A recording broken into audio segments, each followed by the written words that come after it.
Gulxayri juda qadimdan ishlatiladigan dorivor giyohlardan. Grekcha nomi alitseya, ya'ni ko'p qirrali ta'sirga ega ma'nosini anglatadi.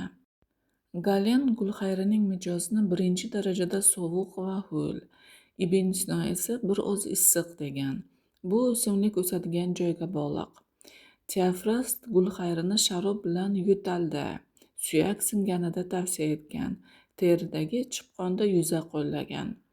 Qadimgi tabobatda aytilishicha, gulxayri o'smalarni davolaydi, ularni yetiltirib pishiradi, ularning o'sishini, tanadagi yod moddalarining harakatini to'xtatadi, tanadagi barcha qotgan to'qimalarni namlaydi va yumshatadi.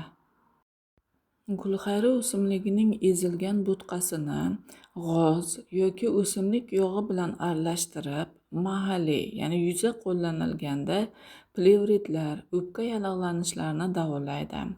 Gulxayri urug'ining shilliqli suvi shakar bilan ichilsa, quruq yo'talni va qon qusishni davolaydi.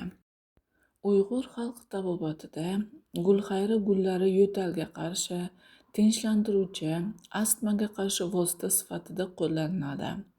Zamonaviy tibbiyotda aniqlanishicha, gulxayri preparatlarining balg'am ko'chiruvchi xususiyati mukaltindan 2,5 baravar kuchli, yo'talga qarshi vosita sifatida qo'llaniladi.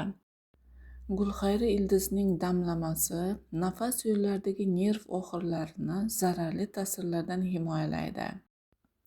Gulxayri ekstraktini qabul qilish nafas yo'llaridagi mushaklarga spazmolitik ta'sir ko'rsatadi.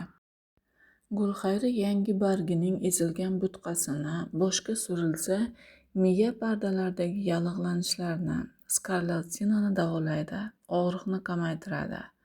Gulxayrining urug'ini may bilan ichilsa, radikulit va zararlangan mushaklarni davolaydi. Zamonaviy tibbiyotda gulxayri ekstraktlarining Parkinson kasalligida neyroprotektiv xususiyati aniqlangan.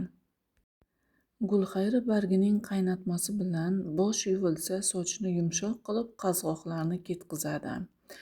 Butun gulxayri o'simligining ezilgan bo'tqasini sirka bilan vitiligada teriga surib, darrov quyoshga chiqib o'tirilishi kerak. O'simlik sharbati ham xuddi shunday ta'sir ko'rsatadi.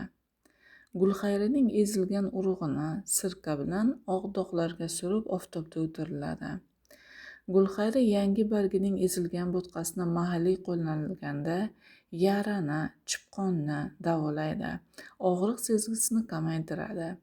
Teridagi, sut bezidagi, orqa yo'ldagi barcha yiringlik yallig'lanishlarni pishiradi. Gulxayrining qaynatilgan bargini sariq yog' bilan aralashtirib, chipqon, sovuq ishlarga qo'yib bog'lansa, ularni pishitib, yiringini chiqaradi va yangi etning o'sishiga yordam beradi. Gulxayrining quritilgan urug'ini yanchib, iliq suv bilan ichilsa, buyrakdagi har qanday toshni maydalaydi. Gulxayrining urug'ini may bilan ichilsa, siydik tutilishi va chiqishining qiyinlashganida yordam beradi, toshlarni maydalaydi.